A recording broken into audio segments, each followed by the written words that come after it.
The art of the possible সেই কবে বলে গেছিলেন বিসমার্ক। আর রাজনীতি যে সত্যি সত্যি সম্ভাবনার শিল্প, তাই দিল্লি সফরে দেখিয়ে দিলেন মমতা বন্দ্যোপাধ্যায়। কোনো সন্দেহ নেই যে এই মহান শিল্পের ক্যানভাসে আজকে দিনভর একটার পর একটা তুলির আঁচড় পড়ল। গতকাল বলেছিলেন যে সহানুভূতি আছে, সহানুভূতি দেখিয়েছিলেন। আজকে শটান 10 জনপথে চলে গেলেন, একই সঙ্গে দেখা করলেন অরবিন্দ কেজরিওয়ালের সঙ্গে, তারপর শরদ পাওয়ারের সঙ্গে সংসদের সেন্ট্রাল হলে একেবারে মধ্যমণি হয়ে বসলেন।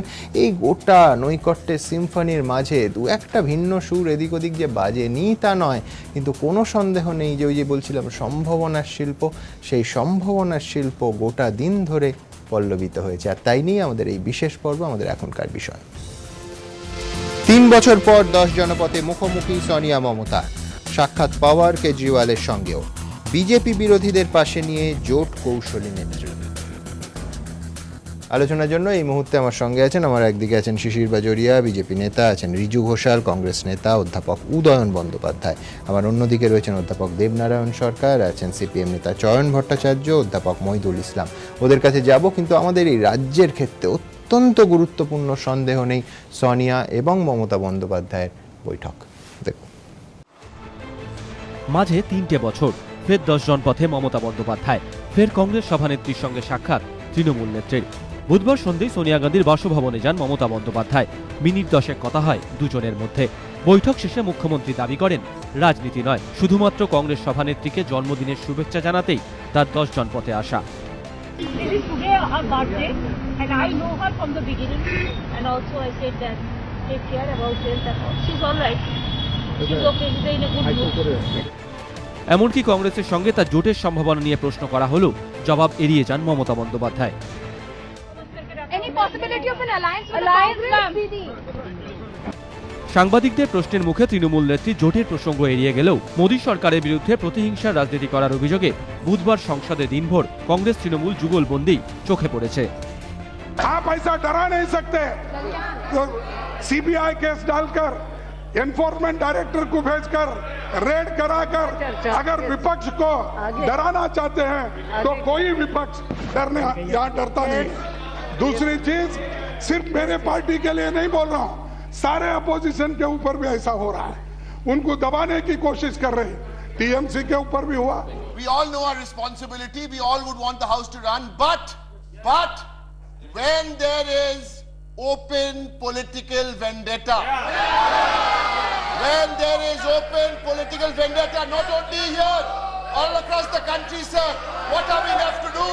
We are left with no other option. সকালে সংসদে যুগলবন্দি, সন্ধ্যায় মমতা সোনিয়া সাক্ষাৎ। তাহলে 2016 কি হবে? কংগ্রেস তৃণমূল জোট নাকি সিপিএম কংগ্রেস জোট? এই প্রেক্ষাপটেই দলের রাজ্য কমিটির ওয়েবসাইটে বুদ্ধদেব ভট্টাচার্য এক ইঙ্গিতপূর্ণ মন্তব্য করেছেন। বলেছেন, ঠিকই আমরা জেলায় মিছিল করছি, জাঠা করছি, কলকাতায় কেন্দ্রীয় সমাবেশ, বিক্ষোভ করছি, কিন্তু এখনো শক্তির বিন্যাসে আমাদের খানিকটা ঘাটতি রয়ে গিয়েছে। তাই আমরা চেষ্টা করছি বামফ্রন্টের বাইরেও বিভিন্ন অংশের যে সাধারণ মানুষ আছেন, এই সরকারের বিরুদ্ধে যাদের মধ্যে অসন্তোষ বাড়ছে, তাদের সঙ্গে হাত মেলানোর। শেষমেশ কে কার সাথে হাত মেলায় সেটাই এখন লাখ টাকার প্রশ্ন। বিজেন্দ্র সিংহ, এবিপি আনন্দ। সেটা হেরাল্ড ইস্যুতে সব থেকে বেশি অসুবিধা তো এই মুহূর্তে বিজেপির, মানে আপনার মনে হচ্ছে না যে এটা স্ট্র্যাটেজিক সেটব্যাক হয়েছে? এন্টায়ার অপোজিশন একটা পয়েন্টে একমত হচ্ছে যে সমস্ত জায়গায় বিরোধীদের দুর্মুষ করতে সিবিআই বা অন্য সংস্থা লেলিয়ে দেওয়া হচ্ছে, এবং গোটা বিষয়টা পশ্চিমবঙ্গকে টেনে আনছে কংগ্রেস, অন্য রাজ্যকে টেনে আনা হচ্ছে। একটা বিরোধী একজোট হওয়ার মঞ্চ তৈরি হলো এই গোটা ইস্যুটাকে কেন্দ্র করে। শুনবো, ন্যাশনাল হেরাল্ড মামলায় কোথায় সিবিআই? কোর্ট বলেছে, কোর্ট বলল, কোর্ট টেক আপ করলো, এখন কোর্ট ফয়সলা করবে। আপনি এটাও বলতে পারেন হাইকোর্টে মুভ করা হয়েছিল যে ফিজিক্যালি যাওয়াটা এড়াতে, সেটাও খারিজ হয়ে গেল সেই আবেদন। গতকাল কিন্তু মমতা ব্যানার্জি কি বললেন এই প্রসঙ্গে যাওয়ার নিয়ে? সিনিয়র পলিটিশিয়ানদের এটা ডাকা ঠিক না, মানে জনগণের ঊর্ধ্বে রাজনেতারা, এটা কেউ বলে? এটা উনি নিজের পরিচয় দিলেন, আমি একনায়কতন্ত্র। না না, কিন্তু আমি বলছি যে কংগ্রেস, তৃণমূল, অন্য কয়েকটি দল সবাই একটা প্ল্যাটফর্মে চলে আসছে এই বিষয়ে আপনাদের অপোজ করার জন্য। শুনুন, ন্যাশনাল হেরাল্ডের মামলা তো আজকের মামলা না, দ্যাট বিজেপি আজকে করলো। সুব্রমণিয়াম স্বামী অনেক বছর হ্যাঁ, কিন্তু আগে আমি এটা বলছি করেছিলেন। অপোজিশন, যদি আমি ধরে নিলাম যে আপনি যা বলছেন তাহলে একেবারে এটা ঠিক, আমরা কোর্টে কি আটকাবো? ট্যাক্টফুলি এটাকে যদি ইউজ কিভাবে? করে তো সেটাও তো খুব- সেটব্যাক। খুব- আমি কি বললাম, খুব- স্ট্র্যাটেজিক সেটব্যাক কিনা? শুনুন, খুব সহজ। যদি এই মামলায় কোনো ভিত্তি নেই, কংগ্রেস এটা লড়ে যাবে আর এই মামলাটা খারিজ হয়ে যাবে। হ্যাঁ, কিন্তু এই এটা- বাহানায় এটা- যদি এটা- অপোজিশন ইউনাইটেড হয় সেটা তো সুমন বিজেপির বাবু, পক্ষে এটা বিড়ম্বনা। পলিটিক্যাল ভেন্ডেটা কি করে? এটা পলিটিক্যাল ভেন্ডেটা। আজকে আমরা দেখলাম রাজ্যসভায় আপনি তৃণমূল তো নেতা, মানবেন পার্লামেন্টে ইস্যুটা রেজ হয়েছে, হ্যাঁ। দিনের পর দিন রেজ হয়েছে, আপনি একটাই এই কারণ। প্রশ্ন করতেই পারেন। একটাই কারণে রেজ হ্যাঁ। হয়েছে, কেন কংগ্রেস জিএসটি কেন প্রকারণে আসতে দিতে চায় না। আজকে ওদের নেতা, রাজ্যসভার নেতা ডেরেক ওব্রায়েন কি বললেন? পলিটিক্যাল ভেন্ডেটা সারা দেশে। তার মানে কি কোর্ট পলিটিক্যাল ভেন্ডেটা করছে? আমি তো আর একটা কথা বলবো সুমন বাবু, আজকে সংসদ ভবনকে কংগ্রেস প্রয়োগ করলো কোর্টের উপর চাপ সৃষ্টি তৈরি করার জন্য। কেন? ওরা জানে রাস্তায় যদি করে কোর্ট অবমাননায় মামলায় আসবে। কিন্তু আজকে সংসদ ভবনকে প্রয়োগ করলো, এটা তো উল্টো কথা সুমন বাবু। আপনি বলছেন যে আদালতে তার বিচার হবে এবং সেখানে 100 পার্লামেন্টের বার। ভেতরে পার্লামেন্টে কেন? শুধু কে একটাই দোষী, কে কারণে, নির্দোষ, শুধু আদালতে একটাই বিচার হবে। কারণে আমি Fair মামলা অন্য বিলটা আটকাবো। ফাইন। শিশিরবাবু, আমার দ্বিতীয় প্রশ্ন, আগস্ট 2015 ইডির ডিরেক্টর ছিলেন রাজন কাটোজ।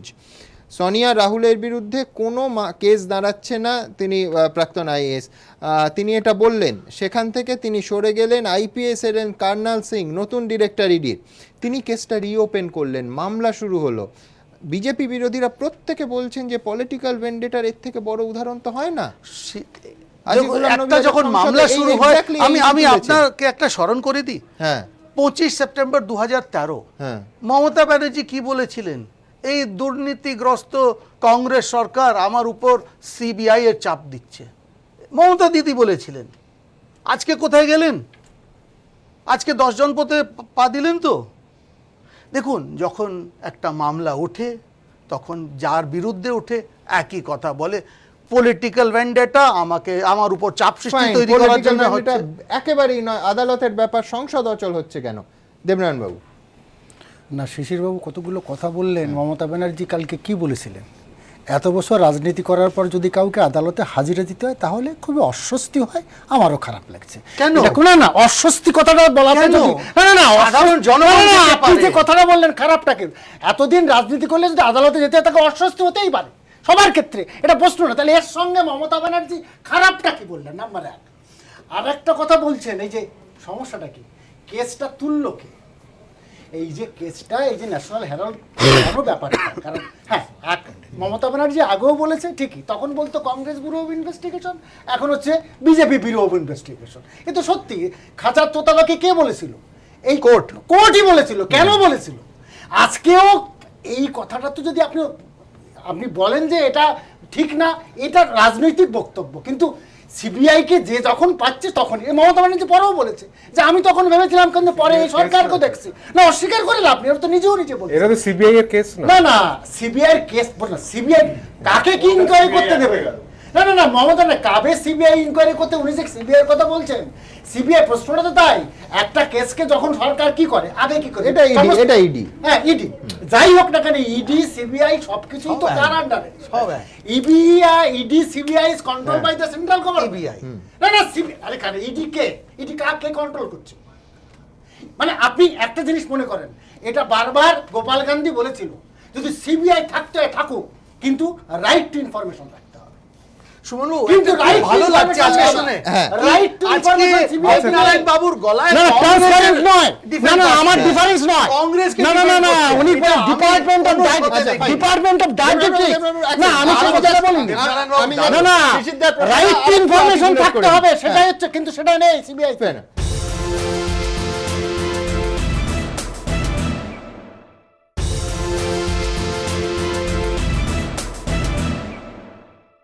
আমি দেবনারায়ণ বাবু এইখান থেকে আছি, বলছি কংগ্রেসের কথার প্রতিধ্বনি আপনার গলায় শোনা যাচ্ছে, শিশিরবাবুর মন্তব্য।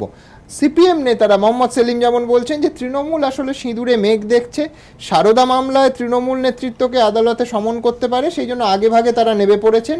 অর্থাৎ হেরাল্ড মামলায় কংগ্রেসের পাশে দাঁড়িয়ে তৃণমূল এই বার্তা দিতে চাইছে যে সারদা মামলায় তলব হলেও কংগ্রেস পাশে থেকো। কংগ্রেসের 43টা আমি বলছি তৃণমূলের 34টা এমপির পাশে যেন কংগ্রেসের 43টা এমপি আজকে তো একটা পত্রিকায় প্রধানমন্ত্রীর সঙ্গে বৈঠকে সারদা সিবিআই প্রসঙ্গ তুললেনই না মমতা বন্দ্যোপাধ্যায়। দুজনের মধ্যে কথা হলো আর্থিক দাবি দাবা নিয়ে, কিন্তু এরা এই সারদা নিয়ে না হলো আমি পলিটিক্যাল মুভটা বলছি, কংগ্রেসের পাশে দাঁড়ানোর মুভ না হবে না। কারণটা হচ্ছে কারণ সেটা তো আরো বেশি বলতে পারবে রিজু বাবু। ওনাকে যদি দেওয়া হয় যে হেরাল্ড মামলাটা কি, প্রশ্নটা হচ্ছে কোনটা পলিটিক্যাল ভেন্ডেটা কি না, সেটা এই আমাদের থেকে উনি কংগ্রেসের, উনি আরো পরিষ্কার। কিন্তু প্রশ্নটা হচ্ছে একজন হেরাল্ড মামলা উনি বলতেই পারেন না কন্ট্রোল তো এটা নিয়ে তো কোনো ব্যাপারই নেই। সিবিআই হোক যা হোক, কাকে কখন কি করতে হবে ওরাই বিজেপি করাচ্ছে। এখন প্রশ্ন হচ্ছে কি, এই সমস্যাটাকে তৈরি করে কি করে এরা মনে করছে যে এই করলে হয়তো পশ্চিমবঙ্গে আমাদের হবে, কিছুই হবে না, তিমিরে সেই তিমিরে। আর সিপিএম ভাবছে কি এই সিপিএম এর ভাবনা আমি আসছি তার আগে দ্রুত একবার দর্শকদের দেখিয়ে দিই যে শরদ পাওয়ার এবং দিল্লির মুখ্যমন্ত্রী অরবিন্দ কেজরিওয়াল তাদের সঙ্গে আজকে দেখা করলেন মমতা বন্দ্যোপাধ্যায় সেন্ট্রাল হলে। তার সঙ্গে দেখা হলো মুকুল রায়েরও।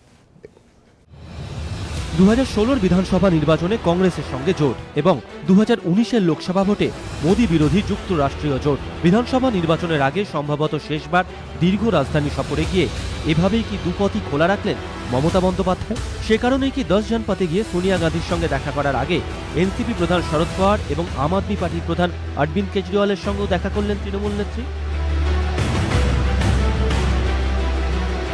মমতা বন্দ্যোপাধ্যায়ের বাড়িতে পৌঁছন দিল্লির মুখ্যমন্ত্রী অরবিন্দ কেজরিওয়াল।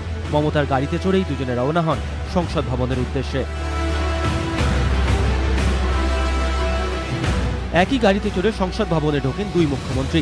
এরপর সৌজন্য সাক্ষাৎ সেরে মমতা চলে যান এনসিপি প্রধান শরদ পাওয়ারের বাসভবনে জন্মদিনের আগাম শুভেচ্ছা জানাতে। शरद जी का कल 75 ईयर्स है जो विज्ञान भवन में, कल हम चला जाएंगे, इसी के लिए मेरे को एडवांस कंग्रेचुलेशन शरद जी को देने के लिए हम आए एंड परिवार को। এসবের মাঝে অবশ্য সংসদ ভবনে মোদী সরকারের মন্ত্রী নীতিন গডকরির সঙ্গে হঠাৎই দেখা হয়ে যায় মমতা বন্দ্যোপাধ্যায়ের। কিছুক্ষণ কথাও হয়। রাতের দিকে তিনি বৈঠক করেন কেন্দ্রীয় বিদ্যুৎ মন্ত্রী পীযূষ গোয়েলের সঙ্গে। এর আগে কেজরিওয়ালের ডাকে মুখ্যমন্ত্রীদের কনক্লেভে অংশ নিতে দিল্লি গিয়েছিলেন মমতা। পটনায় নীতিশ কুমারের শপথ গ্রহণ অনুষ্ঠানেও উপস্থিত ছিলেন। গিয়েছিলেন লালু প্রসাদ যাদবের বাড়িতেও। জানুয়ারিতে কলকাতায় বিশ্ববঙ্গ সম্মেলনে নীতিশ কুমার, লালু প্রসাদ এবং অরবিন্দ কেজরিওয়ালকেও আমন্ত্রণ জানিয়েছেন মমতা। তাই রাজনৈতিক মহলে এই জল্পনাও চলছে, তাহলে কি আগামী দিনে যুক্তরাষ্ট্রীয় জোট গঠনের ভিত ধীরে ধীরে তৈরি করতে চাইছেন তৃণমূল নেত্রী? বিজেন্দ্র সিংহ, এবিপি আনন্দ, নয়াদিল্লি। জন্মভূমি প্রথমে জানতে চাইব একদম বেসিকটা যে এই ইস্যুতে আপনাদের দলের অবস্থানটা কি? তৃণমূল একদম কংগ্রেসের পাশে আছে, পরিষ্কার করে দিয়েছে, কোথাও কোনো অস্পষ্টতা নেই। আপনাদের আজকে বিভিন্ন সংবাদপত্র পড়ে মনে হচ্ছে আপনাদের অবস্থান এবং কোটেশন যা দেখে সেটা হচ্ছে এটা দুর্নীতির অভিযোগ, ব্যক্তিত্ব কেন্দ্রিক, এটার মধ্যে সিপিএম ঢুকবে না। আইনের পথে চলবেই, সুমন, আইনের পথে চলুক। যেভাবে আইন এগোচ্ছে সেটাতে কার দোষ কি বৃত্তান্ত সম্পূর্ণটা উঠে আসুক, মানুষ সত্যটা জানুক। মানে এখনো আপনারা বলছেন না যে রাজনৈতিক প্রতিহিংসা? এখনো রাজনৈতিক প্রতিহিংসা বলার সময়ই আসেনি। বেশ মানে না বলতে এখন এই জায়গাটায় দাঁড়িয়ে আমরা যেভাবে দেখছি বিষয়টা, সেটা হচ্ছে কংগ্রেসের একটা ফান্ড ট্রান্সফার নিয়ে একটা পত্রিকা, যেটা কংগ্রেসের মুখপত্র হিসেবে একসময় বিবেচিত হতো। জওহরলাল নেহেরু ওতপ্রোতভাবে যুক্ত ছিলেন, পণ্ডিত মদন মোহন মালব্যের মতো সুভাষচন্দ্র বসু যখন কংগ্রেসে ছিলেন তখন সম্পাদক ছিলেন। শেষ সময় 10 বছর বাদে 28 সালে প্রকাশ, 10 বছর বাদে 38 সালে জওহরলাল নেহেরু নিলেন। সম্পূর্ণ এটা নেহেরু পরিবার এবং ন্যাশনাল হেরাল্ড তার সঙ্গে কংগ্রেসকে যুক্ত করা। আমি রাজ্যের প্রেক্ষিতে আসি। এই যে তৃণমূল এবং কংগ্রেস কাছাকাছি এলো, এতে বামেরা তো বাস মিস করলো। বামেরা তো বাস মিস করার প্রসঙ্গটা আসছে কারণ আমি বুঝতে পারছি আজকেও আপনি কি মনে করলেন সুমন, সোনিয়া গান্ধী, রাহুল গান্ধী ক্রাইসিসে তৃণমূল পশ্চিমবাংলার প্রধানতম বিরোধী দল বামফ্রন্ট এটা নিয়ে তো আপনাদের কোনো সংশয় নেই। কোনো সংশয় থাকার তাহলে কথা, অঙ্ক আমাদের বলছে। প্রশ্নটা আসছে কোথা থেকে? আমরা বাস মিস করলাম, ট্রাম মিস করলাম, এখানে কোনো প্রশ্ন আসছে না। হ্যাঁ, কিন্তু অস্তিত্বের জন্য তৃণমূল অস্তিত্বের জন্য বিজেপি তৃণমূল কি করবে শক্তির সেটা তাদের কাছাকাছি বিষয়। আসার সম্ভাবনা তো শুনুন, বারবার সেটা আমি নই, আপনাদের পার্টি নেতা actually ব্যাপারটা গৌতম দেব আপনাদের আরো একটা- বারবার তার হিন্ট দিয়েছে। হ্যাঁ, হতেই পারে। সেটা হিন্ট যে সীতারাম ইয়েচুরি এই 2 সপ্তাহ আগে একটা লাইভ অনুষ্ঠানে আমাকেই বলেছেন। আপনাকেই বলেছেন, কিন্তু ঘটনা কোন জায়গাটা? তিনি কি বলেছেন কংগ্রেসের সঙ্গে জোট হচ্ছেই? এই ধরনের কোনো কথা কি বলেছেন? বলেননি। বলেছেন যে না আমি বলছি প্রথম কথা যে তিনি এই সম্ভাবনা খারিজ করে দেননি, খারিজ। 2 হচ্ছে যে এই 6 মাস বাদে নির্বাচন, খারিজ এবং কিন্তু আমি বলছি তৃণমূল তো বাসে উঠে বললো, বাসে উঠুক, উঠতে দিন, আমরা শুভেচ্ছা রইলো। কিন্তু ঘটনা যেটা সেটা হচ্ছে আমরা আজকের দিন অবধিও প্রধানতম বিরোধী দল, সেই হিসেবেই আমরা 2016 নির্বাচন ফাইট করছি।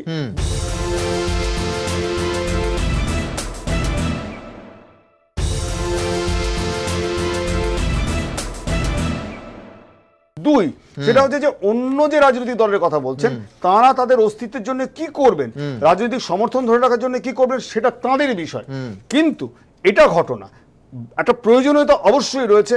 বামফ্রন্টের বাইরে সাধারণ মানুষ যারা এই মমতা বন্দ্যোপাধ্যায়ের নেতৃত্বে তৃণমূল কংগ্রেসের শাসনের প্রতি বীতশ্রদ্ধ, তাদেরকে নিয়ে একটা বৃত্ত তৈরি করা, যে বৃত্ত প্রতিবাদী বৃত্ত, যাদের একটা বড় ভূমিকা থাকবে। হলো তো 2016 কিন্তু আপনি প্র্যাকটিক্যালি ভাবুন, আপনার যে দলের হাইকমান্ডের বিরুদ্ধে সোনিয়া গান্ধী, রাহুল গান্ধীর বিরুদ্ধে অভিযোগ উঠেছে, সেখানে তৃণমূল পাশে দাঁড়াচ্ছে, পরবর্তীকালে আপনারা পাশে দাঁড়াচ্ছেন না। সেটা পাশে এই হাইকমান্ড আপনি নিশ্চয়ই জানেন, রিজু একমত হবে যে হাইকমান্ডের ইচ্ছেতেই জোট হয়। অবশ্যই বারবার প্রদেশের স্বার্থ একাধিকবার ঐতিহাসিকভাবে নেগলেক্টেড হয়েছে। এবং আরো একটা কথা বলে রাখি, এখানে তো আরো একটা সিঁদুরে মেঘ দেখার সম্ভাবনা রয়েছে। এটা কমরেড সেলিম বলেছেন, আপনারা শুনেছেন।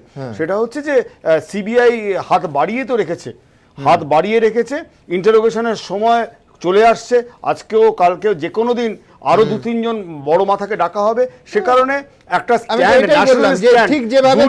দুর্নীতি সপক্ষে কথা বলতে গিয়ে আরেকটা দুর্নীতির গন্ধযুক্ত একটা মামলার সঙ্গে মমতা বন্দ্যোপাধ্যায় নিজের নামটাকে যুক্ত করে ফেললেন। কংগ্রেসের পাশে এখানে কংগ্রেসের পাশে দাঁড়ানো চাইতো, নিজের পিঠ বাঁচাবার ব্যাপারটা আরো বেশি ছিল সুমন, নিজের পিঠ বাঁচাবার বিষয়টা বেশি ছিল। সিবিআই এর সম্ভাবনাটা তৈরি হলো, কিন্তু মানুষ দুর্নীতিকে সমর্থন করবেন এই প্রিকনসেপ্ট নোশনটা সংবাদ মাধ্যমে আসছে কি করে?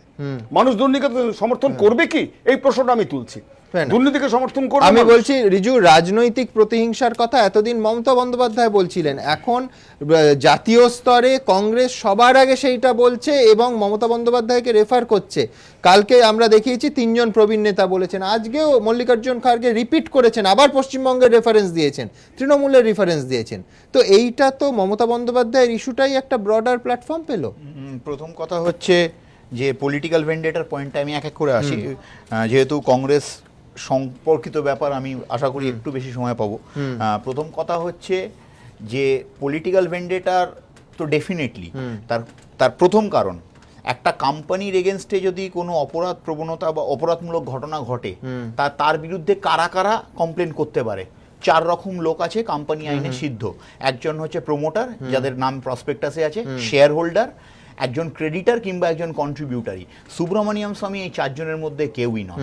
তিনি কমপ্লেন করলেন 2008-এর একটি ঘটনার, ফান্ড ট্রান্সফারের ঘটনা। ইয়াং ইন্ডিয়া যে হোল্ডিং কোম্পানি হয়ে গেল অ্যাসোসিয়েটেড জার্নালিস্ট লিমিটেড সাবসিডিয়ারি হয়ে গেল।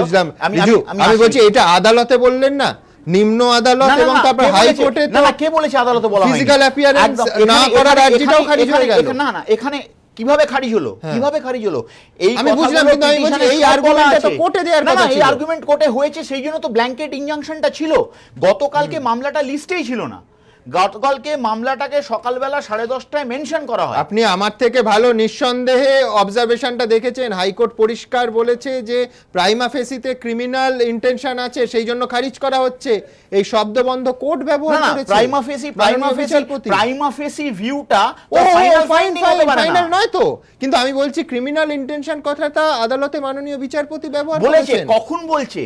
তা আত্মপক্ষ সমর্থন করার জন্য পিটিশন আমাকে শোনাই হলো না। অন দ্য ফাইনাল ডে, যেদিন মামলাটা আউট অফ টার্ন লিস্টে আনলিস্টেড মুভ করা হলো, আমি নেই। সেখানে। আমি আপনার কথা মানছি, আমি নেই। বলছি এই লিগ্যাল জজ আর্গুমেন্টটা তো সাহেব কোর্টে কথা দেওয়ার কথা বলতেই ছিল। পারেন। না জজ সাহেব ইন হিজ উইজডম সে কথাটা বলেছে, আমার সে ব্যাপারে আমি বলছি শিশির বাবুরা যদি বলেন যে ঠিকই তো আপনি যথার্থ বলেছেন, কিন্তু এই আর্গুমেন্টটা কোর্টে বলুন, আপনি পার্লামেন্ট অচল করছেন না কেন? না না না, পার্লামেন্ট অচল করার ব্যাপারটা আমি বলছি, আমি বলছি পার্লামেন্টে যে মল্লিকার্জুন খাড়গে যে কথাটা বলেছেন, কিংবা গুলাম নবী আজাদ, মানে পুরো স্পিচটা আমি শুনেছি পার্লামেন্টের কালকে। শুধু তৃণমূল কংগ্রেসের কথা বলা হয়নি, কিন্তু আরজেডির কথা বলা হয়েছে, জয়ললিতার কথা বলা হয়েছে। জয়ললিতা মনে ভুলে যাবে না, জয়ললিতার ক্ষেত্রে জয়ললিতা কনভিক্টেড হয়েছে, জেলে গেছে, that's a different thing. Even ইয়েদুরাপ্পাকেও রেফার করা হয়েছে। ইয়েদুরাপ্পা কার লোক? বিএসপি সমতা পার্টির কথা বলা হয়েছে। ইয়েদুরাপ্পা তো আমাদের লোক নয়। ইয়েদুরাপ্পা কোন পার্টির লোক ছিল? এই যে কোর্ট করছে দেবনাথ বাবু, নোট করুন, ডেরেকের নামটা বললো না, সরি, বলো না রে বলো। আমি তৃণমূলের কথা বলেছি, কিন্তু আমি ডাইরেক্ট ইন্ডিভিজুয়ালি বলবো। আমি আমার দলের নেতা যে কথাটা বলেছে আমি সে কথাটা বলবো। মল্লিকার্জুন খাড়গে এই কথাগুলো বলেছে, এই প্রত্যেকটা কে কোট করেছে। এবার ডেরেক ওব্রায়ান কি বলেছে? এখন কালকে যদি আরজেডির কোনো সাংসদ উঠে দাঁড়িয়ে একই কথা বলে, তাহলে এটা খুব সাধারণ ব্যাপার। দেখো, হোল পার্সপেক্টিভটা হচ্ছে যে আজকে যদি একটা স্টেট মেশিনারিকে ইউজ করা হয় টু ফর্মুলেট একটা সিচুয়েশন তৈরি করা হয় যেখানে স্টেট মেশিনারি ঝাঁপিয়ে পড়ে করা হচ্ছে। এবং তোমার পয়েন্ট অনুযায়ী আমি যদি বলি, যে ইডি আমি তো এটাই তো বলছিলাম যে হ্যাঁ, আমি তো তোমায় যে ইডি ডিরেক্টর তোমার কথা বলে আগস্ট মাস অবধি আগের ডিরেক্টর বলেছেন কেস হয় না, পরের ডিরেক্টর আইপিএস এসে কেস ওপেন করলো, নতুন করে মামলা শুরু হলো। ফ্যান্টাস্টিক। কেস রিওপেন করাটা অপরাধের কিছু নয়, কিন্তু প্রাইমা ফেসি ফাইন্ডিংটা কি, সেই ফাইন্ডিংটাকে তো চ্যালেঞ্জ করে আমরা গেছি। রিজু, একটা কথা এখানে বলতে বাধ্য হচ্ছে, সেটা হচ্ছে সর্বভারতীয় জাতীয় দল, ঐতিহ্যপূর্ণ কংগ্রেস দল, এর নামটা যুক্ত হয়ে যাচ্ছে একটা টাকা বেআইনিভাবে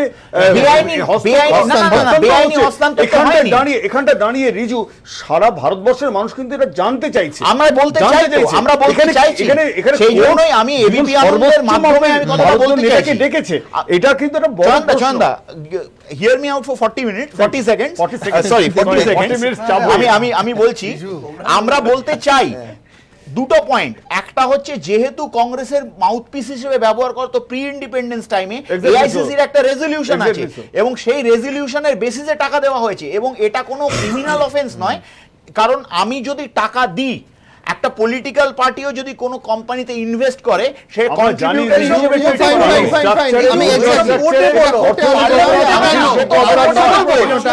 মমতা বন্দ্যোপাধ্যায়ের কংগ্রেসকে সমর্থন করা কি পরোক্ষে আমাদের এই রাজ্যের প্রেক্ষিতে, বাম এবং কংগ্রেসের এই রাজ্যের প্রেক্ষিতে কাছাকাছি আসার পথটার উপর একটা পাথর রেখে দেয়া, একটা প্রতিবন্ধকতা?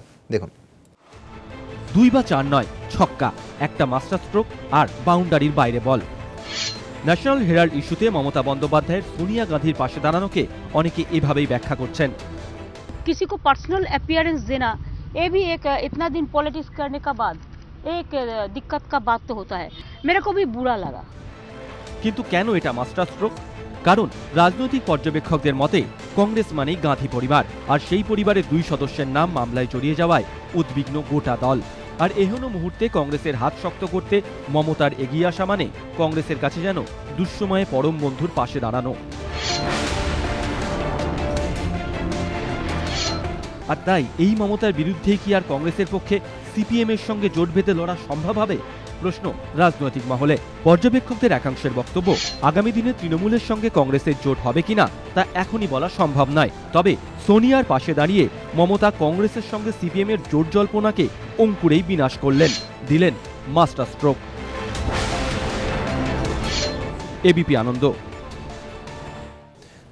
একটা ছোট্ট বিরতির সময় হয়ে গেছে। বিরতিতে যেতে যেতে আপনাদের দেখাবো যে বামেরা যারা এই রাজ্যের প্রেক্ষিতে নানা ইঙ্গিত নানা সময় দিচ্ছিলেন যে তৃণমূল কংগ্রেস বিরোধী একটা জোটের কথা, সেই জোটের ক্ষেত্রে কি বামেরা কিছুটা পিছিয়ে পড়লো? জোট হওয়ার সম্ভাবনা কি এখন তৃণমূল এবং কংগ্রেসের মধ্যে আরও বেশি উজ্জ্বল হলো? দেখুন ছোট্ট বিরতিতে যেতে যেতে। ন্যাশনাল হেরাল্ড ইস্যুতে চাপে সোনিয়া, পাশে দাঁড়ালেন মমতা, সিপিএম দূরে। 2 দলের এই 2 অবস্থানই 2016 বিধানসভা নির্বাচনের রাজনৈতিক সমীকরণের ভাগ্যটা লিখে দিল বলে মনে করছেন রাজনৈতিক পর্যবেক্ষকদের একাংশ।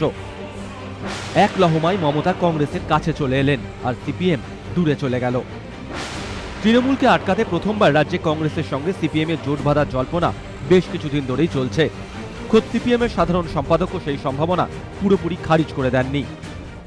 বামপন্থীরা এবং কংগ্রেস কাছাকাছি আসার সম্ভাবনা আছে। পলিটিক্স অ্যারিথমেটিক নয়। অ্যারিথমেটিক মে আপনি 2 and 2 জোড়াতে চেষ্টা করবে তো 4 আসবে। পলিটিক্স মে 2 and 2 রাখবে তো হতে পারে 22-22 আসবে। অ্যালায়েন্সের একটা ভ্যালু আছে। উল্টো দিকে প্রদেশ কংগ্রেসের একটা বড় অংশ তৃণমূলের পরিবর্তে সিপিএম এর সঙ্গে জোট বাঁধার পক্ষপাতী। কিন্তু ন্যাশনাল হেরাল্ড ইস্যুই যেন সব তালগোল পাকিয়ে দিল। পর্যবেক্ষকদের একাংশ বলছেন, কোনো দল কংগ্রেসের সঙ্গে জোট করতে চাইবে আর সোনিয়া রাহুলের পাশে দাঁড়াবে না, এমনটা সম্ভব কি করে? আনন্দবাজার পত্রিকায় প্রকাশিত প্রতিবেদন অনুযায়ী সিপিএম এর পলিট ব্যুরো সাংসদ মোহাম্মদ সেলিম বলেছেন, তৃণমূলের অবস্থান এখন কানামাছি ভোঁভো, যাকে পাবি তাকে ছো। সোনিয়া রাহুলকে আদালতের সমন দেখে আসলে সিঁদুরে মেঘ দেখছেন তৃণমূল নেত্রী। তার মনে ভয় তৈরি হয়েছে, আদালত যদি আজ ন্যাশনাল হেরাল্ড মামলায় সোনিয়া রাহুলকে সমন করতে পারে, তাহলে তো আজ বাদে কাল তাঁকেও সারদাকাণ্ডে সমন করতে পারে। সেই ভয়েই তিনি বলছেন, অনেকদিন রাজনীতি করলে আদালতে ডাকা উচিত নয়। আর তাই প্রকাশ্যে মমতা সোনিয়ার পাশে দাঁড়ালেও একেজি গোপালন ভবনের এই উল্টো অবস্থান কার্যত জোটের বাস মিস করারই সামিল বলে মনে করছেন রাজনৈতিক পর্যবেক্ষকদের একাংশ। তাদের মতে, গুরুত্বপূর্ণ সময়ে দ্রুত ও সঠিক সিদ্ধান্ত নিতে না পারার মাসুল সিপিএমকে আগেও গুনতে হয়েছে। সে 2008-এর পরমাণু চুক্তির মতো গুরুগম্ভীর ইস্যুতে কংগ্রেস সরকারের থেকে সমর্থন তুলে নেওয়া হোক, কিংবা সম্প্রতি বিহার বিধানসভা ভোটে নীতিশ লালুর সঙ্গে জোট না বেঁধে একালরা। 2008-এ প্রকাশ কারাট সোনিয়া মনমোহনের থেকে দূরে সরে গিয়েছিলেন, আর তৎক্ষণাৎ কংগ্রেসের পাশে চলে এসেছিল তৃণমূল, জানিয়ে এখনো আক্ষেপ করে সিপিএম এর বঙ্গ ব্রিগেড। আর এবার বিহারেও একা লড়ে শূন্য হাতেই ফিরতে হয়েছে সিপিএমকে। ফলে বিহারে নিজেদের মাটি শক্ত করার সুযোগটুকুও হাতছাড়া হয়েছে। ন্যাশনাল হেরাল্ড ইস্যুতেও কি সেই একইভাবে ভুল সিদ্ধান্ত নিয়ে কংগ্রেসের সঙ্গে জোটের বাস মিস করল সিপিএম? প্রশ্ন রাজনৈতিক মহলে। সেই সঙ্গে এই প্রশ্ন উঠে গেল, দুঃসময়ে যারা পাশে দাঁড়ালেন না, তাদের সঙ্গে কি পশ্চিমবঙ্গে জোট বাঁধার কথা আর ভাববে কংগ্রেস হাইকমান্ড? এবিপি আনন্দ।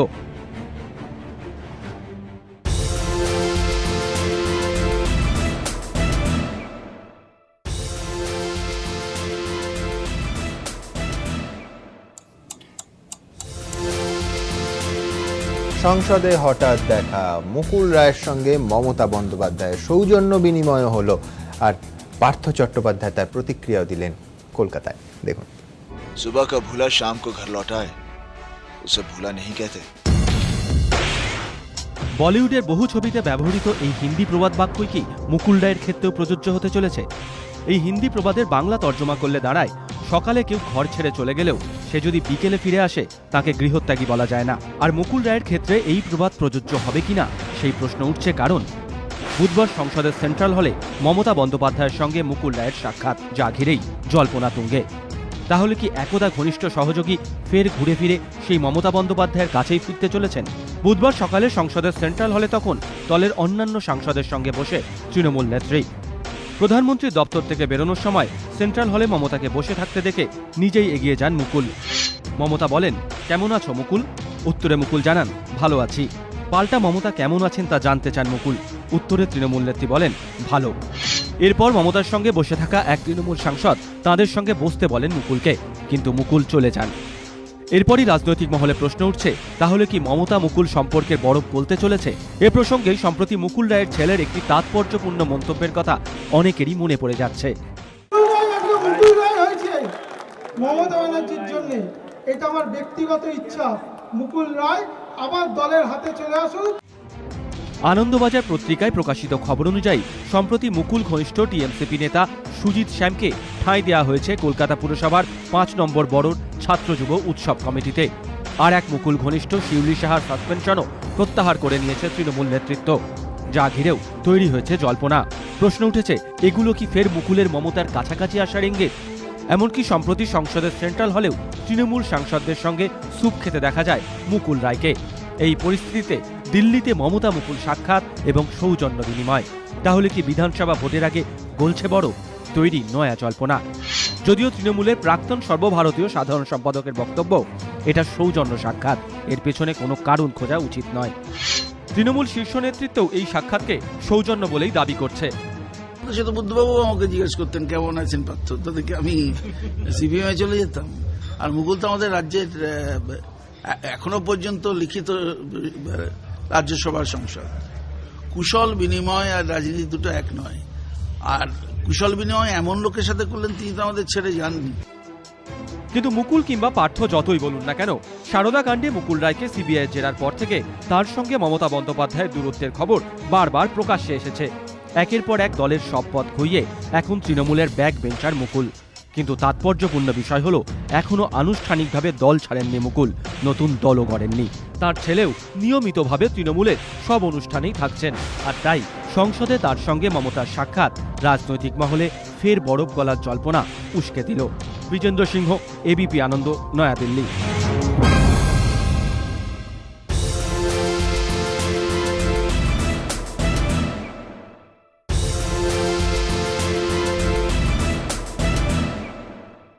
উদয়নদা, আমি যদি ধরেও নিই যে মুকুল রায়ের সঙ্গে এটা নেহাত সৌজন্য, এর কোনো তাৎপর্য নেই, ফেয়ার এনাফ, কিন্তু মমতা বন্দ্যোপাধ্যায়ের এই দিল্লি সফরে তো একেবারে ক্লিয়ার পলিটিক্যাল গেইন, যেটা তার বক্তব্য ছিল সেটা কংগ্রেসের বক্তব্য, এবং এটা ধরে নেওয়া যায় যে এরপর সিবিআই ইস্যুতে এখানে তলব ডাকাডাকি প্রক্রিয়াটা আরও জোরদার হলে পাশে কংগ্রেসকে পাবেন প্রতিবাদের জন্য, এবং সেই রাজনৈতিক প্রতিহিংসা পলিটিক্যাল ভেন্ডেটার কথা তার সুরে কংগ্রেস বলবে, যেরকম গত দুদিন ধরে বলেছে। না, এখানে একটা প্রবলেম হচ্ছে যে কংগ্রেস অনেক তো মানে শতবর্ষ উত্তীর্ণ একটা রাজনৈতিক দল, তারা খেলতেও জানে অনেক ভালো। ফলে কালকে হঠাৎ কপিল সিব্বল এবং মল্লিকার্জুন এবং গুলাম নবী আজাদ হঠাৎ তৃণমূলকে একটা জড়িয়ে নেওয়া, এটা হচ্ছে রাজ্যসভায় তৃণমূলের সমর্থন, এবং ওইখানে জানেন যে তৃণমূল নামটা একবার করলে বা পশ্চিমবঙ্গে কি হচ্ছে বললে সঙ্গে সঙ্গে একমাত্র তৃণমূল কংগ্রেসই সবার আগে ঝাঁপিয়ে আসবে। অন্য দলগুলো যেমন রাষ্ট্রীয় জনতা দল বা জয়ললিতা, এরা অনেক চিন্তা করবে, ভাবনা করবে, তারপরে যাবে কি যাবে না, রাজ্যসভা থেকে লোকসভায় বেশি দরকার। হ্যাঁ, যেটা হচ্ছে তৃণমূল কংগ্রেসের অতীতেও আমরা দেখেছি যে জাতীয় সত্তা গড়ে তোলার একটা চেষ্টা সবসময় আছে, যেটা হয়তো জয়ললিতার নেই, যেটা হয়তো নীতিশ কুমারের এখনো সেভাবে গড়ে ওঠেনি। এইটা কিন্তু তার একটা ফাঁদে পড়ারও একটা সম্ভাবনা থাকছে সব সময়। কারণ এর আগে আমরা দেখেছি রাষ্ট্রপতি নির্বাচনের ক্ষেত্রেও মমতা বন্দ্যোপাধ্যায় এরকম ভাবেই গিয়ে মুলায়ম সিং যাদবের সাথে দেখা করলেন, নাম ঘোষণা করে দিলেন, তারপরে মুলায়ম সিং যাদব অন্যরকম একটা বাউন্সার দিয়ে তাকে সরিয়ে দিলেন। তো এইটা কিন্তু বারবারই হচ্ছে, এবং বারবারই একবার আন্না হাজারেকে নিয়ে এই মুকুল রায় করেছিলেন, তিনি একটা বড় একটা সভা করতে গেছিলেন, সেখানে 3000 লোকও জমায়েত হয়, আন্না তো গেলেনই না। তো এটা বারবারই একটা জাতীয় সত্তায় উত্তীর্ণ হবার চেষ্টা করছেন, কিন্তু জাতীয় সত্তায় উত্তীর্ণ হতে পাচ্ছেন না। কিন্তু এবারে যেটা করেছেন, যে এইবারে যে জায়গায় যাওয়ার চেষ্টা করেছেন, সেটা তো গতকাল অবধি মমতা বন্দ্যোপাধ্যায় জানতেন না যে এরকম একটা রায় বেরোবে। তো সেটা বিকেলবেলা হয়েছে, এবং সাংবাদিকরা যখন তাকে জিজ্ঞেস করেছেন, উনি হয়তো ব্যক্তিগত পছন্দ অপছন্দের জায়গা থেকে বলেছেন, সোনিয়া গান্ধীর পাশে দাঁড়িয়েছেন। কিন্তু আমার মনে হয় এটা একটা মানে খাল কেটে কুমির ডেকে আনার মতো ব্যাপার হলো, যেহেতু এটা মমতা বন্দ্যোপাধ্যায়ের দিক থেকে এবং তৃণমূল কংগ্রেসের দিক থেকে। কারণ সামনের বছর পশ্চিমবঙ্গের নির্বাচন, সেখানে এই ন্যাশনাল হেরাল্ড ইস্যুটা কোনো ইস্যুই নয় পশ্চিমবঙ্গের নির্বাচনের ক্ষেত্রে। সেখানে উনি অযথা এটার সাথে তৃণমূল কংগ্রেসকে জড়িয়ে তিনি এটাকে একটা ইস্যু করে দিলেন পশ্চিমবঙ্গের মধ্যে, এবং এটা জোট হওয়ার ক্ষেত্রে কি জোট হবে কি হবে না, আবারও বলছি এটা একটা জোট বাদ দিন, কিন্তু আমি বলছি এই যে একটা দূরত্ব সৃষ্টি করতে পারলেন কংগ্রেস এবং বামেদের মধ্যে, এটা উইন না। আমি বলছি কংগ্রেস একটা শতবর্ষ উত্তীর্ণ রাজনৈতিক দল, তার বাধ্যবাধকতা থাকবে না যে এরপর এই রাজনৈতিক প্রতিহিংসা ইস্যুতে মমতা বন্দ্যোপাধ্যায়ের পাশে দাঁড়ানো। না, কংগ্রেসের আগেও এরকম একাধিকবার করেছে যে যার হাত ধরেছে তার হাত সবার আগে ছেড়ে দিয়েছে। এবং আপনারা দেখবেন যে পরমাণু চুক্তি ইস্যুতে যখন বামপন্থীরা সমর্থন প্রত্যাহার করবে বললো, তখন কাদের মানে সমর্থন জোগাড় করলেন, এবং মনমোহন সিং এর মতো মানুষও আস্থা ভোটে ঢোকার আগে যেখানে জানতেন সংখ্যা তার সঙ্গে নেই, সেখানেও তিনি ভি দেখিয়েছিলেন। এবং তার আগে আমরা জানি 1992-93 সালে আস্থা ভোটের সময় সেখানে সাইমন মারান্ডি এবং শিবু সোরেনের কাছে যেটা বললেন শেষ মুহূর্তে সেই মুলায়ম সিং ডিগবাজি খেলেছিলেন, পাওয়া গেছিল, এবং মুলায়ম সিং ডিগবাজি খেলেন। আমরা পরমাণু ইস্যুতে দেখলাম, আগে দেখেছিলাম ঝাড়খণ্ড মুক্তি মোর্চা ডিগবাজি খেয়েছিল। কারণ কংগ্রেস সারা ভারতে কখন কাকে দিয়ে কি করতে হয় সেটা কংগ্রেসের থেকে ভালো কেউ জানে না। এবং এই ইস্যুতেও আমি বলছি, এই ইস্যুতেও মমতা বন্দ্যোপাধ্যায় যে আশায় যদি করে থাকেন, আমি বলছি না এই আশায় করেছেন, ধরে নিচ্ছি যদি আপনাদের কথা অনুযায়ী যেটা একটা জোট গড়ার ক্ষেত্রে করেছেন, সেখানে জোট কেন? আমি বলছি যদি এইখানে তৃণমূল কংগ্রেস এবং বামেদের সিপিএম এর কাছাকাছি আসাটা আটকাতে পারেনি তো লাভ। আমি বলছি জোট তো পরের কথা। কারণ সেখানে যখন 2016 যখন জোট হবে বা 2016 যখন নির্বাচন কাছে আসবে, এগিয়ে আসবে, তখন প্রদেশ কংগ্রেসের নেতারা যারা মাটিতে দাঁড়িয়ে নির্বাচন করবেন কংগ্রেসের হয়ে, কংগ্রেসটাকে প্রদেশ কংগ্রেস থেকে তুলে দিয়ে বাংলা কংগ্রেস করতে তো সোনিয়া গান্ধী চাইবেন না। আমি কটা উদাহরণ আপনাকে দেব যে প্রদেশ কংগ্রেসের স্বার্থ এবং বক্তব্যকে হাইকমান্ড গুরুত্ব দেয়নি। দিয়েছে তো, কবে দিয়েছে বলেই 2011-তে যে হাওয়া ছিল সেটা ঠিকভাবে প্রণব মুখার্জি বুঝতে পেরেছিলেন বলেই প্রদেশ কংগ্রেস কিন্তু জোটে গেছিল এবং 40টা বিধায়ক পেয়েছিল। রিজুরা খুব খুশি হবে, কিন্তু 2016তে কিন্তু কংগ্রেস জোটে তৃণমূলের সাথে জোটে গেলে লাভবান হবে নাকি একা লড়লে লাভবান হবে নাকি বামেদের সাথে গেলে লাভবান হবে? প্রদেশের রেসপেক্টে বলছেন, আমি বলছি প্রদেশের স্বার্থের কথা হাইকমান্ড কবে ভেবেছে? জাতীয় স্বার্থের বাইরে না, বারবারই ভেবেছে প্রদেশের স্বার্থের কথা। কি বলছেন? হ্যাঁ ভেবেছে। কোনটা রাজ্যের স্বার্থে হচ্ছে? আজ অবধি কংগ্রেস নেতারা, প্রদেশ নেতারা এই অভিযোগ করেন যে প্রত্যেকবার জোটে গেছেন কংগ্রেস আরো সাইনবোর্ড থেকে কোথায় হয়েছে? কংগ্রেসের প্রদেশ নেতাদের যদি সেই কোমরের জোর না থাকে যে তারা তাদের সংগঠন রাখবেন, তাদের নেতাদের ধরে রাখবেন, সে দায় তো আর হাইকমান্ড নেবে না। কিন্তু তারা যদি অধীর চৌধুরীকে সভাপতি করার পর 5 জন ভেগে যান কংগ্রেস থেকে, বা অন্য কাউকে সভাপতি করলে আর একটা গোষ্ঠী যদি মাথাচাড়া দিয়ে দাঁড়ায়, সে দায়িত্ব তার হাইকমান্ডের নয়। না, কিন্তু হাইকমান্ডের যেখানে দায়িত্ব, ধরুন শিয়ালদা বা বউবাজার প্রার্থী ঘোষণা করার পর উপনির্বাচন তখন তো জোটে ছিল, কংগ্রেস হাইকমান্ড সেই সময় জোটের শর্তটা মেনে নিয়েছিল। কিন্তু পরবর্তীকালে যখন জোট বেরিয়ে গেল, জোট থেকে বেরিয়ে গেল, তখন আপনি কটা উদাহরণ দেব? আব্দুল মান্নান দুবেলা সারদা নিয়ে গলা ফাটেন, রাজ্যসভার নমিনেশন প্রাপ্ত হয়ে কি করে যাবে? সেখানে জোটের তৃণমূলের সাথে জোটের শর্ত মেরে তারা তাই করেছিল। সেটা তো নৈতিকতার জায়গায়, এবং সেখানে দাঁড়িয়ে আব্দুল মান্নানকে জিতিয়ে আনার মতো পরিস্থিতি ছিল না। আমি উদাহরণ এই অবকাশে দর্শকদের শুধু এইটুকু দেখাতে চাইবো যে এই মুহূর্তে জোট এবং জোট জল্পনা যেখানে দাঁড়িয়ে, সেখানে এ রাজ্যের প্রদেশ নেতৃত্বের মধ্যে জোট নিয়ে কার কি ভাবনা, এবং কে ওই বলছিলাম না অর্কেস্ট্রার মতো একই সুরে বাজছেন আর কার ভিন্ন সুর, বেসুর। দেখুন, বিধানসভা নির্বাচনে কি কংগ্রেসের সঙ্গে জোট করবে তৃণমূল, নাকি সিপিএম এর সঙ্গে যেতে পারে কংগ্রেস? এই প্রশ্নে দ্বিধাবিভক্ত প্রদেশ কংগ্রেস।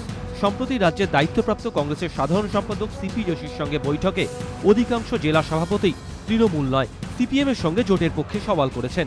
প্রকাশ্যেই রাজ্যের বহু কংগ্রেস নেতা একথা বলছেনও। টিএমসির সঙ্গে তো আমরা জোট করেছিলাম, তারপরে জোট তো টিকলো না। কংগ্রেস মাইন্ডেড লোকেরা যারা আছেন তারা বলেন যে এটা ঠিক হবে না, হয় একা চলো আর না সিপিএম সঙ্গে।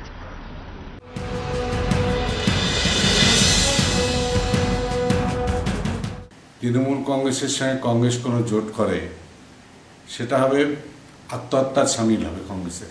সিপিএম এর সঙ্গে যদি জোট, লেফটের সঙ্গে জোট করতে যদি কোনো আপত্তিও থাকে, সেক্ষেত্রে কংগ্রেস এককভাবে লড়াই করতে পারে। পশ্চিমবঙ্গ কংগ্রেসের যে অবস্থা, তাতে একটা অ্যাডজাস্টমেন্ট দরকার। লেফট মে রিচ আস। তৃণমূলের সাথে যদি অ্যাডজাস্টমেন্ট করতে হয়, তাহলে তৃণমূল উইল ডেসিমেট আস। যদিও মানুষ ভূঁইয়ার মতো নেতারা কিন্তু সিপিএম নয়, কার্যত তৃণমূলের সঙ্গেই জোটের পক্ষপাতী।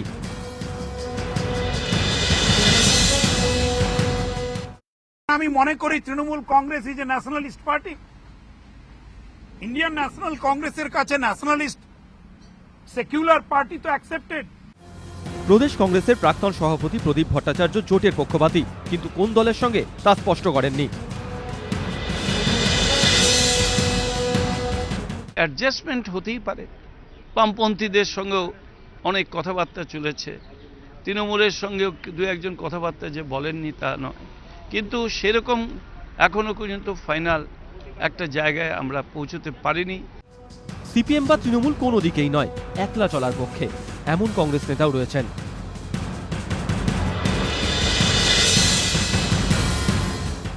আমার মনে হয় এটা সব আকাশ কুসুম কল্পনা।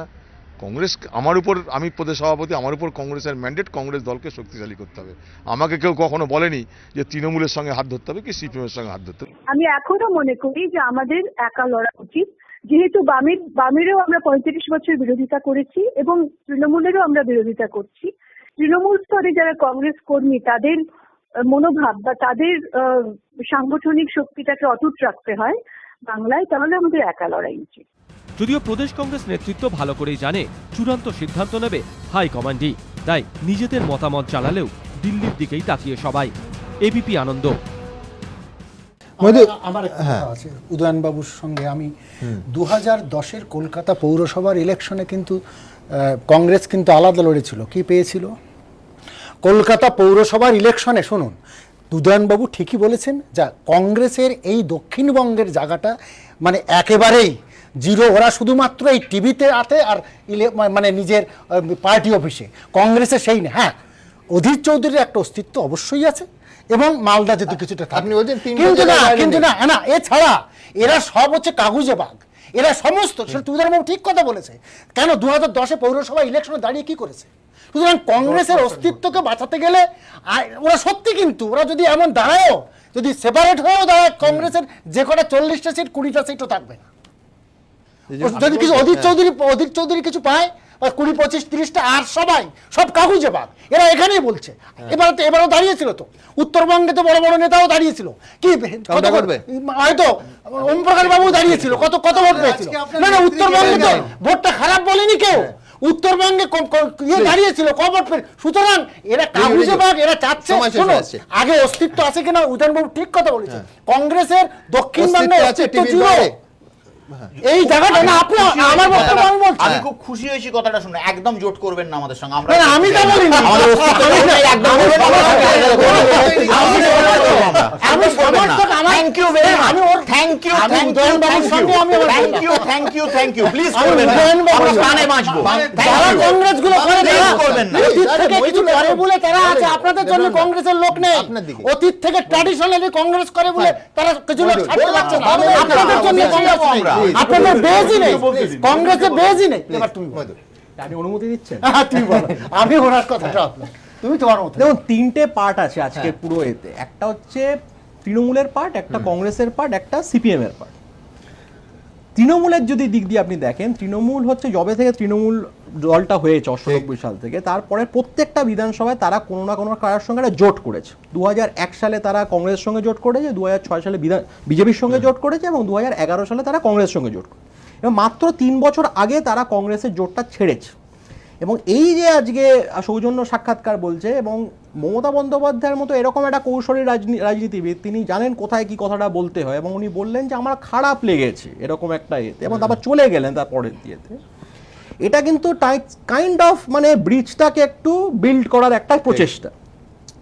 এবার দ্বিতীয়, কেন তৃণমূল কেন চাইবে কংগ্রেসের সঙ্গে, মানে তৃণমূলের দিক থেকে যদি আপনি দেখেন, তৃণমূল এখনো সেন্ট্রাল বেঙ্গলে আপনার তৃণমূলটা তেমনটা নয়। তো দক্ষিণবঙ্গের ভোট জিতেই আপনি সে জিতে আসতে পারে, কিন্তু তৃণমূল দলটা কিন্তু ধরুন 160, 70টা, 80টা দল জিতে আসলে তারা খুব কনফিডেন্ট নয়, কারণ তৃণমূল দলটা এরকম কেউ এদিক ওদিক চলে যেতে পারে। উল্টো দিকে মাইনরিটিদের যে ডেভেলপমেন্টের ক্ষেত্রে কিছু খামতি ছিল, মানে ইমাম ভাতাটা বাদ দিয়ে যদি আপনি বাকি যে জিনিসটা যদি দেখেন, তাহলে তেমন অনেক খামতি ছিল। সার্চ কমিটির রিপোর্ট অনুযায়ী তেমনভাবে ইমপ্লিমেন্টেড হয়নি। কংগ্রেস আসলে সেক্ষেত্রে একটা ক্রেডিবিলিটি দাঁড়াবে, সেটা একটা তৃণমূলের পার্টটা হয়ে গেল। কংগ্রেসের পার্ট থেকে আপনি দেখুন, তৃণমূল হচ্ছে কংগ্রেসের জায়গায় ঢুকছে মুর্শিদাবাদ, মালদা, দিনাজপুরে। এবার সেক্ষেত্রে আজকে সোনিয়া গান্ধী যে প্রশ্নটা করতে পারে, সেটা হচ্ছে আমার 40টা এমএলএ ছিল, সেখান থেকে কিছু এমএলএ তৃণমূলে চলে গেছে, আমাকে যদি আবার 40টা এমএলএ রিটেন করতে হয়, 40টা এমএলএ মানে কি, প্রদীপ ভট্টাচার্য আবার হচ্ছে রাজ্যসভা এমপি যাবেন কি যাবেন না, কিংবা অন্য কেউ রিপিট হবে কি হবে। এবং তার সঙ্গে লোভটা কি, যে 16 সালে যদি আমরা সরকার করে যদি কয়েকটা রাজ্য কয়েকটা মন্ত্রী যদি পেয়ে যাই, তাহলে কংগ্রেসের পক্ষে থেকে এই প্রশ্নটা যখন অধীর চৌধুরীকে করা হবে, কিংবা যারা হচ্ছে তৃণমূল এবং কংগ্রেসের অ্যালায়েন্সের বিরুদ্ধে, তাদের জবাবটা কি হবে? মানে কংগ্রেস কি একা লড়ে কি 40টা সিট জিততে পারবে, নাকি লেফটের সঙ্গে কি ওপেন অ্যালায়েন্স করবে? ওপেন অ্যালায়েন্স হবে না, মানে কেরালাতে লেফট একটা। এবার লেফটে আসুন। লেফটে চয়নবাবু খুব পরিষ্কার করে বলেছেন, এখনো পর্যন্ত লেফটের কোনো অফিসিয়াল সিদ্ধান্ত নেই। খুবই স্বাভাবিক, কারণ লেফটে আর একটা প্লেনাম আছে, পার্টি কংগ্রেস আছে, আর অনেক রকমের ততদিন হয়তো জল গড়িয়ে হয়তো তৃণমূল আর কংগ্রেসের মধ্যে অ্যালায়েন্স হয়ে যেতে পারে। জানুয়ারি থেকে কিন্তু প্রক্রিয়া শুরু হবে। লেফটের ভেতরে যারা কংগ্রেসের সঙ্গে অ্যালায়েন্সটা করতে চায় তারা কংগ্রেসই তারা চলে যেতে পারে, এবং এটা কিন্তু হয়েছিল। এটা 64 সালের যখন ডিবেটটা হয়েছিল, what is the raison d'etre of CPIM, CPIM এর রেজেন্ডেটারটা হচ্ছে তারা কংগ্রেসের বিরোধী, এটাই হচ্ছে 64-তে। সিপিআই তখন হচ্ছে কংগ্রেসের পক্ষে ছিল। একদম। এখন তো হিস্টোরিক আয়রনিটা হচ্ছে যে সিপিআই চাইছে যে কংগ্রেসের সঙ্গে অ্যালায়েন্স করবো না, কিন্তু সিপিএম এর একটা অংশ তারা কিন্তু কংগ্রেসের সঙ্গে অ্যালায়েন্সটা করতে চাইছে। আমার যেটা মনে হচ্ছে এই যে আপনার কুমার মঙ্গলাম, যিনি হচ্ছে সিপিআই থেকে কংগ্রেসে চলে গেছিলেন এবং তারপর তিনি হচ্ছে সেন্ট্রাল মিনিস্টার হয়েছে, তো যারা কংগ্রেসের সঙ্গে অ্যালায়েন্স করতে যারা একটা অংশ চলে যেতে পারেন কংগ্রেসে, গিয়ে মনে করতে পারেন যে সিপজে আমি একটা সেন্ট্রাল মিনিস্টার হতে পারি, তো তখন না পসিবিলিটি কথা বলছি আমি, হচ্ছে এটা ইতিহাসটা বলছি, ইতিহাস তো রিপিট করে, মার্কস বলেছে নিঃসন্দেহে, কিন্তু first as tragedy, first as tragedy, second as farce, তখন সিপিআইটা কিন্তু ডেসিমেট করে গেছিল ওটা করতে গিয়ে। এবার এটাই এই একটা অংশ সিপিএম এর চাইছে যে কংগ্রেসের সঙ্গে অ্যালায়েন্সটা যাব, সেটা করে কি হবে মানে ইউ নেভার নো, কারণ আপনার ওপেন অ্যালায়েন্স হবে না। কেরালে একটা একই সময় নির্বাচন, ওটা খুব ডিফিকাল্ট। রাদার ন্যাচারাল অ্যালায়েন্সটা কিন্তু তৃণমূল এবং কিন্তু কংগ্রেস এবং তৃণমূলের জোট হলে তুমি ভোটের পার্সেন্টেজ যদি দেখো তাহলে বাকিদের জায়গাটা কতটুকু? না, নেই তো।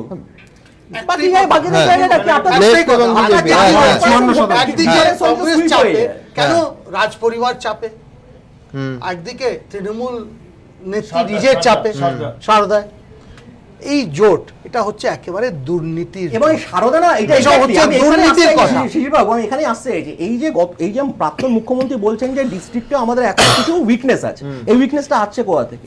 The CPIM has actually lost the bus in 2013 মে মাসে তৃণমূল হচ্ছে প্যানিক করে গেছিল সারদা কাণ্ডটা যখন 3 মাস ভোট পঞ্চায়েত পিছিয়ে দিয়েছিল, তখন বামেরা নামলো না।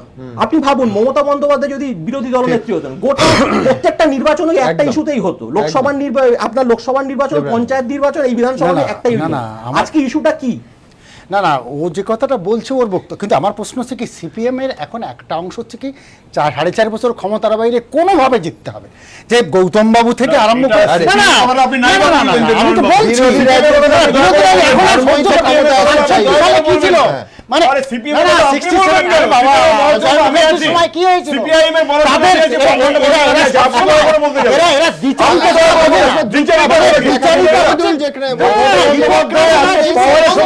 কংগ্রেসের কাছাকাছি আছে, এটা ইতিহাস স্বীকৃত।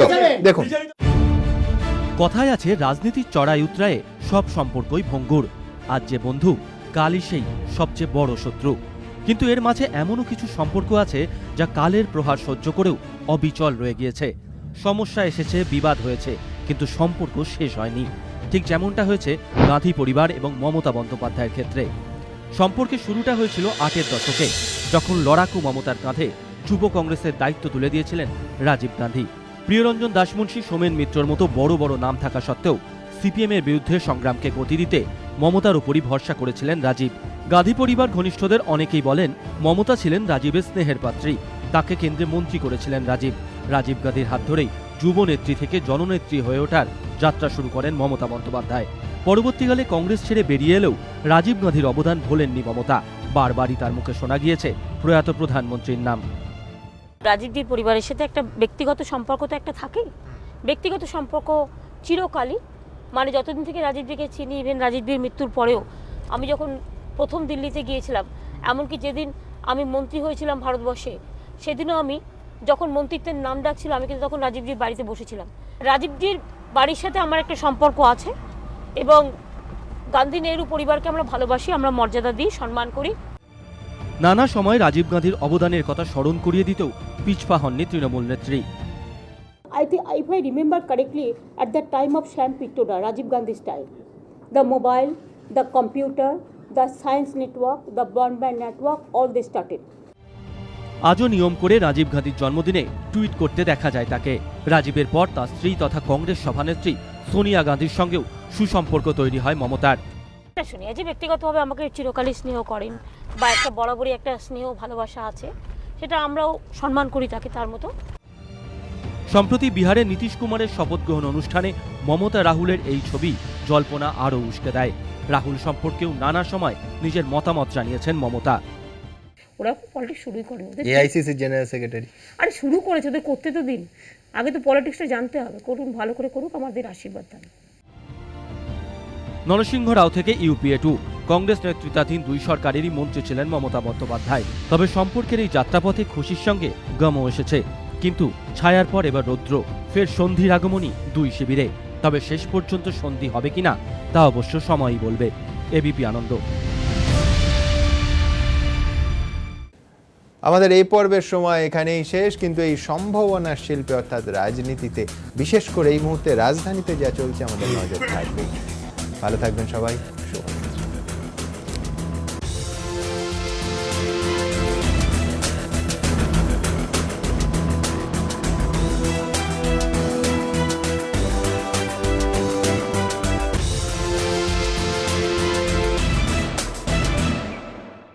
নিবেদন করছে কোনার্ক ডিএসপি সিমেন্ট, ঢালাইয়ের যান, পাওয়ার্ড বাই বন্ধন ব্যাংক। ভালো আপনার, ভালো সবার। সহযোগী নিবেদক Vivekananda hospital Durgapur, complete heart এবং ব্রেন স্ট্রোক ট্রিটমেন্ট, এবং জম্মুল ফার্টিলাইজারের উত্তম এনপিকে 10-26-26